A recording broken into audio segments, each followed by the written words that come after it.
Sud Radio Berkov dans tous ses états, le fait du jour. Que veut dire le Conseil de défense? Que veut dire le secret défense? Conseil de défense sanitaire, j'entends. Et que veut dire effectivement un certain nombre de décisions qu'on voit, qu'on nous annonce, etc. Et on se dit, au fond, il y a quand même une constitution. La France, la Ve République, les autres aussi, il y avait une constitution. Mais qu'est-ce qu'il y a dans la constitution? Dans certains points, est-ce que nous sommes effectivement dans le respect de cette constitution, ou on s'en écarte et on prend des chemins de traverse, ce qui est quand même un peu préoccupant. Anne-Marie Lepourrier, bonjour. Bonsoir. Vous êtes professeur émérite des universités en droit public à l'université Rennes, de Rennes 1, et vice-président de l'Association française de droit constitutionnel. Et juste avant de prendre l'antenne, vous avez rappelé quelque chose qui est très important par rapport au nous sommes en guerre actuellement. C'était le Covid il y a 2 ans. Aujourd'hui, ce sont les bruits de bottes, Russie, Ukraine, Europe orientale, sanctions, etc. Et le président, alors quand Emmanuel Macron nous dit nous sommes en guerre et qu'il prend des décisions effectivement avec l'Europe, etc.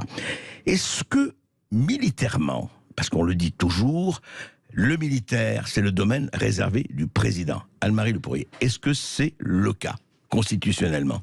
Le président est constitutionnellement le chef des armées, mais en soi, ça ne veut rien dire, c'est un titre honorifique.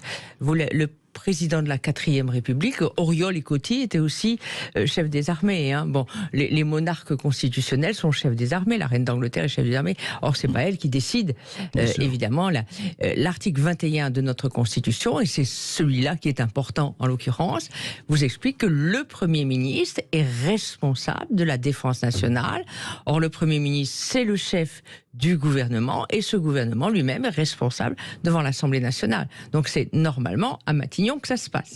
Bah écoutez, on ne peut pas dire que tout se passe que Mitterrand avait reproché à De Gaulle pendant des années, dans son fameux pamphlet Le coup d'État permanent, c'était justement de dévier la Constitution vers un pouvoir présidentiel. Mais vous vous souvenez aussi sans doute que lorsque Mitterrand lui-même s'est installé à l'Élysée, eh bien, il a trouvé que finalement tous ces dévoiements lui convenaient parfaitement. Les habits du général retrouvés allaient très bien à sa taille. Et donc on s'est habitué, et les médias, comme d'ailleurs même les constitutionnalistes, répètent à l'envi la notion de domaine réservé. Or, ce domaine réservé n'est pas constitutionnel du tout. Hein, donc, c'est normalement le gouvernement détermine et conduit la politique de la nation. C'est toute la politique de la nation. C'est pas seulement. Il n'y a pas d'exclusion de la politique de défense, ni même de la politique diplomatique. Oui, Anne-Marie Lepourrier, mais ça, ce sont les textes. Ça, ce sont les textes, voilà. Alors, donc parlons le un peu de la réalité. vous savez bien qu'il n'est pas conforme. Et oui, le réel n'est pas conforme, et on peut le dire, est de moins en moins conforme, puisque tout se passe aujourd'hui, c'est assez patent, c'est assez frappant, avec normalement, il y a toujours une session extraordinaire depuis 20 ans en septembre, et là, les députés sont en vacances, bon, ils peuvent s'exprimer, etc., mais enfin, ils sont en vacances jusqu'à début octobre.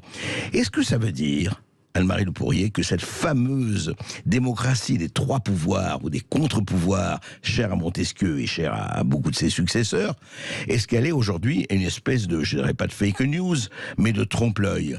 Parce que où est le pouvoir? Certes, il est à l'Élysée, il est à l'exécutif, et même pas à l'Élysée, justement, et pas chez le Premier ministre, on le voit.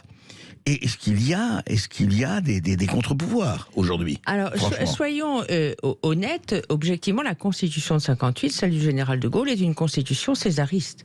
Vous savez dans quel mépris de Gaulle tenait les parlementaires, et notamment le Sénat d'ailleurs. Bon, donc tout dans cette Constitution est fait pour renforcer le pouvoir de l'exécutif, et au sein de l'exécutif du président de la République.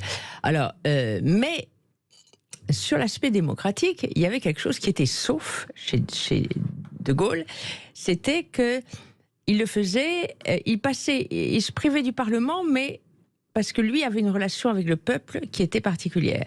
Il recourait au référendum, disait je m'en vais si le peuple me désavoue, et il disait d'ailleurs aussi que s'il dissolvait l'Assemblée nationale et qu'il n'avait pas une majorité qui lui soit favorable, il considérait que c'était une sanction de sa personne. Lui n'aurait pas fait la cohabitation, par exemple. Il prolongeait, il complétait l'extension de ses pouvoirs par une extension de responsabilité. Or, ce que nous avons vu après lui, c'est le maintien de l'extension des pouvoirs, mais avec, au contraire, un retrait de la responsabilité des présidents qui sont restés en fonction alors qu'ils avaient été giflés aux législatives. Pour cohabiter, et c'est déjà une trahison du gaullisme que de rester au pouvoir face à une majorité qui a désavoué la politique que vous venez de mener. À votre avis, De Gaulle n'aurait jamais accepté une cohabitation. Il aurait été défait aux législatives son parti, il serait parti. Non, mais il le disait, il le disait clairement, et avant chaque référendum, il disait, écoutez, si vous me désavouez, que vous n'êtes pas d'accord avec cet élément que je juge essentiel, et bien dans ces cas-là, je partirai. Ce qu'il fit sur le référendum, sûr, sur le scénario.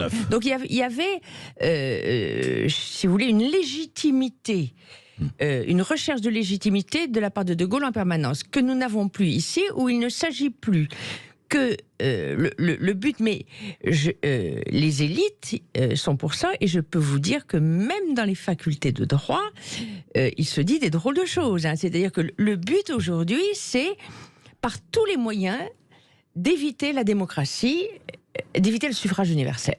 Ouais. Le verdict des urnes fait peur, parce que, et je crois que le coup de Massu, ça a été 2005. Ça a été le fameux référendum sur l'Europe. Ce référendum a dégoûté les élites du suffrage populaire, du suffrage universel. 55% et on des Français se méfie désormais non seulement des référendums, évidemment, mais aussi même des élections. Et donc, mais attendez, excusez-moi, Anne-Marie Le Poirier, on ne peut pas dire ça, puisque au fond, le suffrage universel est respecté. Enfin, les votes des Français ont voté pour X ou Y, et voilà, ils ont voté. Oui, mais donc, les choix populaires sont observés avec méfiance, et tout est prêt et organisé pour éventuellement en contourner les conséquences. Et donc, mais c'est dans le terme populisme qui est utilisé partout. Oui. On voit bien ce rejet, en réalité, de tout ce qui a trait à la souveraineté populaire. Et l'Europe est fondée entièrement, depuis l'origine, sur cette idée des méfiances à l'égard des nations, des nations européennes. Le Conseil européen n'est pas élu, la Commission européenne. Une technocratie, une technocratie qui pense bien, qui sait, mon collègue Alexandre Viala parle d'épistocratie, c'est-à-dire la confiscation du pouvoir par les experts.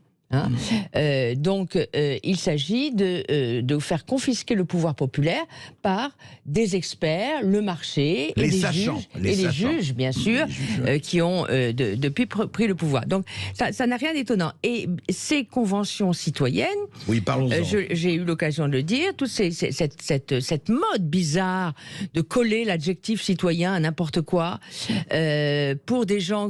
écoutez, vous avez une convention citoyenne sur le climat, dont les participants ont été tirés au sort. Mais le tirage au sort, c'est de la l'autocratie, c'est pas de la démocratie. Ils n'ont été mandatés ni choisis par personne. Comme par hasard, il faut qu'ils soient volontaires. Et donc, il n'y a que des motivés, c'est-à-dire des militants. Bon. Et évidemment, quand ils ont fait leurs propositions encadrées par des experts, tous des militants de la cause écologiste, bien entendu, on dit, il se pourrait qu'on soumette vos propositions à référendum. Ah oui, ils ne veulent pas. Ils ne veulent pas parce qu'ils auraient peur d'être désavoués, comme l'a été la Convention citoyenne du Chili, la Convention constitutionnelle, dont la Constitution a été rejetée à 62% par les Chiliens. Et alors pourquoi cette espèce de frénésie de créer des conseils, Conseil national de la refondation, Conseil national de la fin de vie, Conseil citoyen de ceci, Conseil... c'est pour échapper au Parlement ? Bien sûr, et puis surtout pour aussi évacuer un sujet et dire je m'en occupe à travers des instances dites démocratiques, parce qu'il y a des citoyens dedans. Mais on oublie de dire que ce sont des citoyens motivés qui n'ont pas été choisis, qui n'ont pas été élus et qui sont des militants. En réalité, ce sont des militants. Quand vous voyez le mot expert indépendant quelque part, vous pouvez savoir que c'est un militant en réalité. Et donc, systématiquement, on trompe le suffrage universel et on trompe les gens en leur racontant que ce sont des citoyens tout à fait qui ont démocratiquement pris ces décisions. Et le but, c'est... le comité Théodule, le recours au comité Théodule, ça fait quelques décennies qu'on le connaît. Certes. Et on sait très bien Et alors, ce qui a été très étonnant, d'ailleurs, je vous rappelle que ce sont les Gilets jaunes qui ont déclenché la Convention citoyenne sur le climat. Les Gilets jaunes, ce mouvement est né d'une mesure fiscale écologique punitive. Le fioul. Bon. Le fioul. Et de quoi accouche la Convention citoyenne sur le climat? D'un arsenal de dispositions écologiques punitives. Donc vous voyez bien, c'est-à-dire le contraire de ce que les Gilets jaunes avaient voulu. Donc on voit bien qu'on n'est pas du tout, on est dans l'imposture démocratique. Alors juste un mot, vous parlez d'imposture démocratique, effectivement ce sont des mots graves, mais ce sont des mots qui peuvent hélas être légitimement employés. Mais alors on a l'impression que quoi? La Constitution est là, au fond on en fait ce qu'on veut, et puis voilà, on l'utilise quand on veut, c'est un peu et puis on l'arrange au magasin des accessoires quand on en a plus besoin. Mais est-ce qu'il y a en fait ce déficit démocratique dont vous parlez? Est-ce qu'il devient presque, je dirais, institutionnel? C'est-à-dire qu'on a l'impression qu'il n'y a pas de réaction. Comment ça se fait-il, la passivité? Il y a une opposition aujourd'hui. Il n'y a plus que il y avait des Playmobil au Parlement. Je veux dire, une majorité absolue, d'ailleurs pas seulement pour Macron, pour d'autres. Et aujourd'hui, on a l'impression qu'il y a une opposition, mais on n'entend pas l'opposition. On l'entend, oui, comme ça, par grave. Et je ne parle pas du troisième pouvoir. Qu'est-ce qui se passe? Qu'est-ce qui fait que les gens sont Il y a un phénomène tout d'abord de lobbying auprès de l'exécutif comme du législatif qui chez nous n'est pas reconnu. Et d'ailleurs, on a créé par la loi Sapin 3 une obligation pour les lobbies de se déclarer. Beaucoup d'entre eux, notamment les lobbies sociétaux, ne le font pas. Ils ne vont pas sur le site de la Commission pour la transparence de la vie politique pour déclarer leurs interventions. Bon, ils sont partout, ils dictent la loi, ils arrivent avec des propositions de loi et des amendements clés en main, au Parlement, partout. Ouais. Mais vous cherchez des traces de leurs interventions, vous ne les trouvez pas, ils ne déclarent pas. Bon. Il n'y a que quelques lobbies économiques qui s'inscrivent sur la commission de la transparence. Mais là, on peut pas, si vous voulez, c'est une pratique. Si vous avez un président de la République qui décore Lynn Renault, et qui lui dit que son engagement en faveur du droit de mourir pour la dignité, c'est comme ça qu'on appelle l'euthanasie, oui. Et que son engagement en faveur de l'euthanasie nous oblige. Votre engagement nous oblige, dit-il à Lynn Renault. Bon, donc ça veut dire que Lynn Renault oblige le Parlement français à adopter une loi sur l'euthanasie. C'est Lynn Renault et Jean-Luc Romero qui font la loi en France. Qui puis-je? Bon, mais si oui, bien sûr, c'est pas inscrit dans la Constitution. Oui, sauf que, attendez, Lynn Renault et Jean-Luc Romero, c'est pas eux qui vont, c'est le Parlement quand même qui va décider. Oui, mais voilà, on va présenter ça comme étant intouchable. Ça a été adopté par une convention citoyenne et le Parlement, qui est quand même assez composé de trouillards sur les questions sociétales, va se croire obligé de. Bon, il s'agit bien de forcer la main. Bon, on essaye de faire cela aussi parfois sur les référendums, mais le fait est que, généralement, quand il y a une campagne référendaire, on ouvre plus les yeux des gens. Et ça peut. Moi, je préfère que sur des sujets comme ça, il y ait effectivement un référendum. Un référendum, c'est clair. Mais évidemment, on ment aux gens parce qu'on leur dit c'est pour mourir dans la dignité. Alors forcément, ils sont d'accord. Oui, mais je vais vous dire, je crois que depuis 2005, peu de pouvoirs, qu'ils soient de droite, de gauche ou du centre, vont recourir au référendum. En tout cas, on verra. Ouais. Mais pour le moment, ce n'est pas d'actualité. Je voudrais quand même revenir à la constitutionnaliste que vous êtes, au professeur de droit public, Anne-Marie Le Pourrier. Est-ce qu'aujourd'hui, à part ce dont on a parlé, que ce soit le domaine réservé, que ce soit les conseils, est-ce que, à votre avis, nous vivons aujourd'hui, je ne dirais pas en marge de la Constitution, n'exagérons pas, mais il y a des manquements préoccupants à ce qu'est la Constitution de la Ve République dans le mode de gouvernement, dans le mode de gestion de la France d'aujourd'hui? Il y a plutôt un manquement à l'esprit qu'un manquement à la lettre. Et puis, vous savez, c'est très facile de tricher. Vous savez qu'en 2008, Nicolas Sarkozy, tout américanisé qu'il était, a fait introduire dans la Constitution un contrôle des interventions militaires. Oui. Du Parlement, parce qu'on avait dit que, par exemple, sur l'Irak, on avait vu des beaux débats à la Chambre des communes, des beaux débats au Congrès américain, et que chez nous, les godillots, c'était quand même un peu écrasé, avait été laissé de côté. Donc, on a modifié l'article 35 de la Constitution pour permettre des débats, voire même une autorisation de prolongation, au-delà d'un certain délai, des interventions militaires décidées par le président de la République.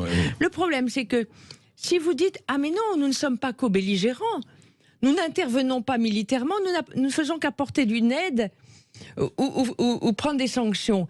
Ah ben, nous ne sommes pas Vous parlez co-belligérants. d'Ukraine aujourd'hui. Donc Oui. voilà, eh ben, Oui. on va pouvoir vous dire, ben oui, ça ne prend pas la forme d'une intervention militaire directe, donc ça ne relève pas du contrôle parlementaire. Donc oui, c'est ça. C'est très facile de trancher. Le parlementaire, on dit, attendez, il n'y a pas raison de discuter de ce qui se passe aujourd'hui, puisqu'on n'est pas en guerre directe, mais nous aidons, nous envoyons des armes. Voilà, on ne peut pas dire que nous oui. sommes en intervention militaire du type ce qu'on fait au Mali ou ailleurs. Bon, et voilà. juste du point de vue Parce que constitutionnel l'armée également. française n'est pas sur sur le en terrain. direct sur le sol. Enfin, il y a les conseillers, mais c'est autre chose.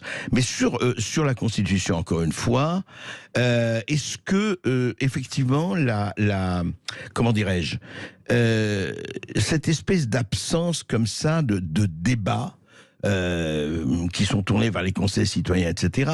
Cette espèce d'absence de votation, est-ce qu'il n'y a pas quelque chose là, je dirais presque, encore une fois, je reviens au trompe-l'œil, vous dites effectivement c'est sur la lettre et pas, enfin c'est sur la lettre est respectée, mais l'esprit n'est pas respecté. L'esprit n'est pas respecté, puisque vous avez quand même une constitution qui avait restauré le référendum, parce que contrairement à ces deux précédentes, il est bien dit dans l'article 3, la souveraineté nationale appartient au peuple, qu'il exerce par ses représentants et par la voie du référendum. À part égale. Et pas par où. Voilà. Hein. C'est-à-dire le référendum est aussi important que les Voilà, que la représentation. Dans la déclaration de 89, il était déjà dit que les citoyens participaient directement ou par leurs représentants. Là, c'est et par leurs représentants en 58.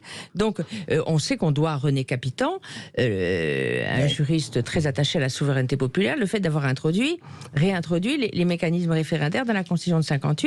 Mais, et De Gaulle avait créé ce lien direct que certains ont accusé de césarisme plébiscitaire, ce lien direct entre le président et le peuple. Or ça disparaît également. Il faut dire que l'envergure et l'allure des successeurs du général de Gaulle, c'est pas la même. Si on n'est pas dans le même monde. Voilà, on n'est pas dans le même monde. Merci Anne-Marie Le Pourrier pour ces précisions. C'est vrai qu'il est bon de revenir au texte, non seulement à la lettre des textes et à l'esprit des textes que vous rappelez.